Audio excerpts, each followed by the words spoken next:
Love sunshine. That's probably the best thing in the world, to feel it. It's so good. One of the biggest regrets of the dying is I wish I let myself be happier. But what does this even mean on a day-to-day basis? As that statement implies let.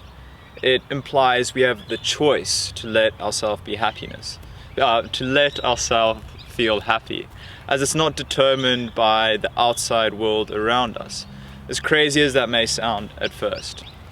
But I find this within myself and within other people. We often let, I guess, the outside distractions, whether that's material possessions, people's perceptions of our worth, or the advertising that bombards us on a day-to-day basis, which creates a false need when what we actually have is just a want. At a fundamental level, each one of us aspires to happiness, and each one of us doesn't want to suffer. So I came up with a question I'm fascinated by. How do I let myself feel happy when the outside world around me is in chaos? I then asked people involved within the mental health and mindset space. When listening to this on first interpretation, I want you to keep an open mind, as often the most basic or common sense or cliche advice can be the best. As one quote that helps me keep this in mind and tame my own ego from being a know-it-all the whole time is, common sense is not common practice. And sometimes the best advice is the most simple or most basic. And as we gain experience or we gain knowledge and we get more intelligent in certain areas, so too can our excuses also become more intelligent. So I challenge you to reframe the question when you're going through this as, I already know this, to how can I gain something new from this, and where can this information that I'm learning actually apply to my life on a day-to-day basis. I'm still a human and I still feel unpleasant emotions and pleasant emotions, and that's completely fine. It's completely fine to not feel okay. However, these three practices definitely help me feel a sense of happiness and joy on a day-to-day basis. And these are, firstly, one of my favorite words is compersion. Compersion means to be with someone else's success or their joy or their happiness, celebrating their win. And at first this can seem like, why would I celebrate someone else's win when I myself am not winning? But if you think about it, you're not always going to be winning, and there's always going to be someone else around you who's winning or succeeding at what they're doing. So if you celebrate their win, then you join along that ride and you feel part of their joy or their success or their happiness, and you'll feel it way more often. So 2 exercises to do this on a practical basis are, when you see some stranger or people during the day, is say in your mind, you don't have to say it out loud because it'll sound quite crazy, but I wish you happiness. If they're struggling, I wish you happiness. And if they're succeeding or they're doing well at what they're doing, you can go, I'm happy for you. As this brings that sense of well-being into yourself, and I guess tames down that jealousy or envy we sometimes feel when we're having a tough day and someone else is doing well or exceeding what they're doing. Secondly, is changing this belief that I need to have some conditionality to my happiness. Viewing happiness in a more unconditional light.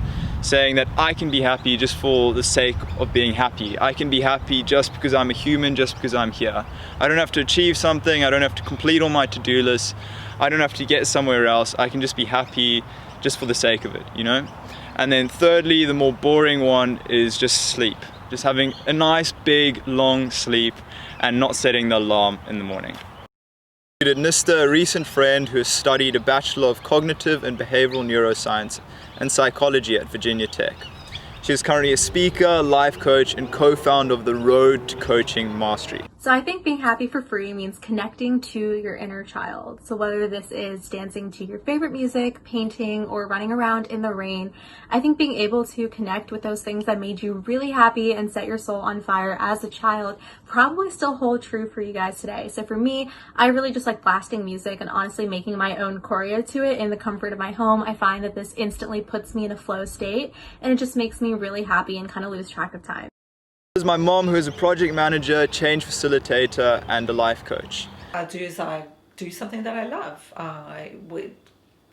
read a book, go for a walk along the beach, or outside, listen to music, call a friend, anything that allows me to have fun and to be happy in the moment without any guilt. Because I know that I've taken control of what I can, and everything else around me that I can't control is not up to me to deal with. And Vince, my personal trainer, who owns a personal training studio and is studying psychology.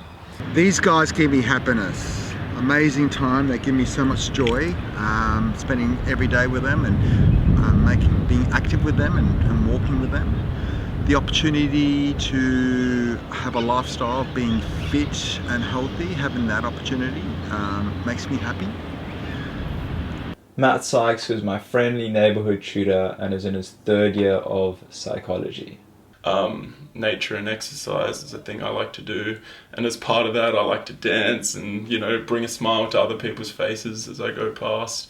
But mainly I'm just trying to accept the thoughts that I'm having, these negative thoughts, and then move past them with something physical and something, I don't know, magical, I guess. You got me dancing on camera, man. So now I'm going to read to you a beautifully written email by the founder of virtual psychology, Devla. Good morning, Liam. I think the question is a great question. Thank you. The answer is to focus on gratitude. Be thankful for what you have, not what you don't have. All the focus needs to be on the abundance in our lives and not the scarcity. A bit of reality therapy is always good when we compare World War I and World War II conditions to our current situation. So true.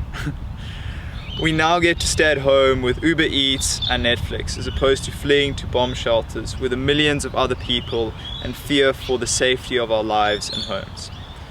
Grounding exercises and breath work are really good practical strategies to bring us to the present and calm the mind. Warm regards, Devla. I'm incredibly honored and blessed to be a part of the virtual psychologist team and be part of the mental health warrior movement, where they help struggling people in remote and rural areas through a text-based service. They have some incredible resources on their blog, so please check it out. I'll leave a link in below with some really practical wisdom. And thank you so much for watching, and I hope you enjoyed this or found something useful from it. Please share it with a friend if you find it useful, or just bring a sense of happiness to their day. And remember, uncover your truth.